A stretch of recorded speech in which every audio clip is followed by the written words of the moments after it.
المسلسل الحدث مسلسل الزعيم في رمضان 2025.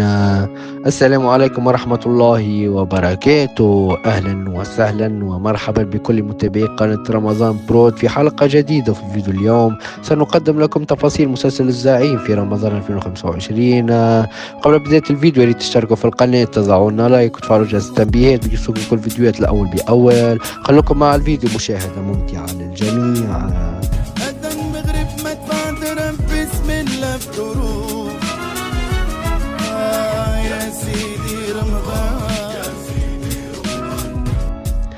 مسلسل الزعيم هو مسلسل درامي جديد من إخراج حسام الساحلي وأحمد الدولسي، ومن سيناريو أحمد الدولسي، حسام الساحلي، نوف الورتيني ومريم بن شعبان. يتكون المسلسل من 15 حلقة وسيعرض في رمضان على قناة تلفزة تي في.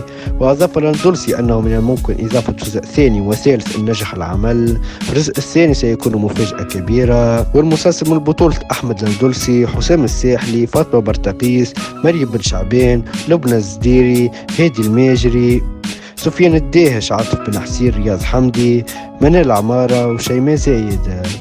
والآن وصلنا لنهاية الفيديو. إذا تحبوا أكثر تفاصيل عن المسلسل تشتركوا في القناة، تضعون لايك وتفعلوا جرس التنبيهات. ويلا مع السلامة.